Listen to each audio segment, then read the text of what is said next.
حضرت مالک بن صعصع رضی اللہ تعالیٰ عنہ سے روایت ہے، نبی صلی اللہ علیہ وسلم نے فرمایا، ایک دفعہ میں بیت اللہ کے پاس جاگنے اور سونے کی درمیانی کیفیت میں تھا کہ 3 آدمی آئے، ایک آدمی ان میں سے 2 کے درمیان تھا، میرے پاس سونے کا تشت لایا گیا جو حکمت اور ایمان سے بھرا ہوا تھا۔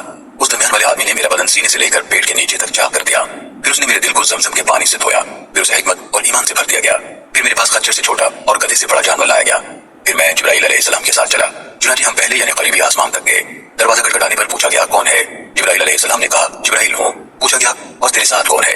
جبرائیل علیہ السلام نے فرمایا محمد صلی اللہ علیہ وسلم ہے۔ کہا گیا کیا انہیں بلایا گیا ہے؟ سوال و جواب کے بعد دروازہ کھولا گیا اور کہا گیا آپ کو خوش آمدید ہو، آپ بہت ہی خوب آئے۔ اس آسمان پر میں آدم علیہ السلام کے یہاں پہنچا اور میں نے انہیں سلام کیا، انہوں نے فرمایا خوش آمدید ہو تمہیں اے میرے بیٹے اور نبی۔ پھر ہم دوسرے آسمان پر آئے، پوچھا گیا کون ہے؟ کہا جبرائیل۔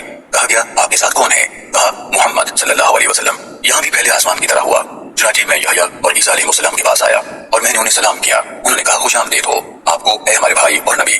پھر ہم تیسرے آسمان پر آئے، پوچھا گیا کون ہے؟ کہا جبرائیل۔ کہا گیا تمہارے ساتھ کون ہے؟ کہا محمد صلی اللہ علیہ وسلم۔ وہاں بھی اسی طرح ہوا، چنانچہ میں یوسف علیہ السلام کے پاس آیا، میں نے ان کو سلام کیا، وہ کہنے لگے خوش آمدید ہو آپ کو اے بھائی اور نبی۔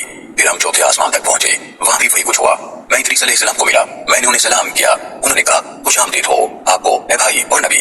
پھر ہم پانچویں آسمان پر آئے، یہاں بھی وہی کچھ ہوا، میں ہارون علیہ السلام کو ملا، میں نے ان کو سلام کیا، انہوں نے کہا خوش آمدید ہو آپ کو اے بھائی اور نبی۔ پھر ہم چھٹے آسمان پر پہنچے، وہاں بھی یہی کچھ ہوا، پھر میں موسیٰ علیہ السلام کے پاس آیا اور میں نے ان کو سلام کیا، انہوں نے کہا خوش آمدید ہو آپ کو اے بھائی اور نبی۔ جب میں ان سے آگے گزرا تو وہ رونے لگے۔